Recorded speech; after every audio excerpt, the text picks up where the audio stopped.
माशरे में अक्सर औरत को बड़े ही लफ्ज़ सुनने को मिलते हैं और कहा भी जाता है। एक लफ्ज़ बहुत बुरा होता है, औरत बड़ी बगैरत है। औरत बगैरत नहीं होती, बल्कि वो मर्द बगैरत होते हैं, जिसकी वो बहन, बेटी या बीवी होती है, जिसने इसकी तरबियत ठीक से नहीं की होती।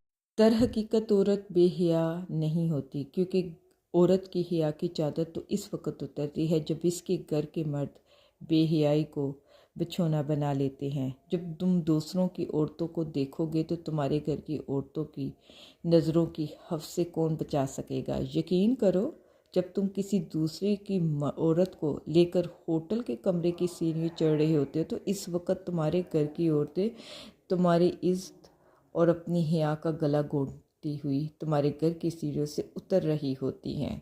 जो तुम अपनी नस्लों की रगों में बेहयाई और हराम का इंजेक्शन लगा रही हो, ये बहुत ख़तरनाक है।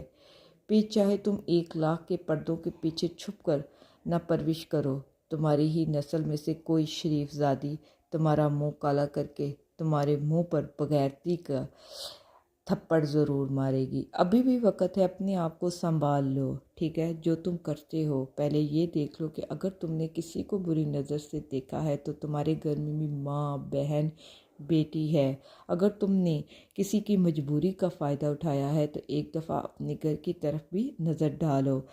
औरत इसलिए नहीं है, औरत इसलिए है कि उस पर इज़्ज़त की जाए, उसका एहतराम किया जाए। अगर तुम किसी की बेटी, बहन या किसी गैर औरत को इज़्ज़त एहतराम दोगे तो समझना अदले का बदला है। जैसा तुम किसी के साथ करोगे वैसा ही तुम्हारे घर की बेटियों के साथ होगी।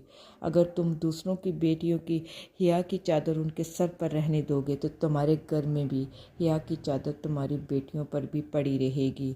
इसलिए अल्लाह ताला ने फरमाया है, मकाफ़ात अमल है, तुम जैसा करोगे वैसा ही पाओगे।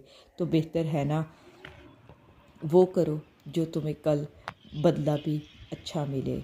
जब एक इंसान अपने घर में माँ, बहन, बेटी को घर छोड़कर जाता है, जिस नज़रों से वो नज़रें पाक साफ वापस लेकर जाए।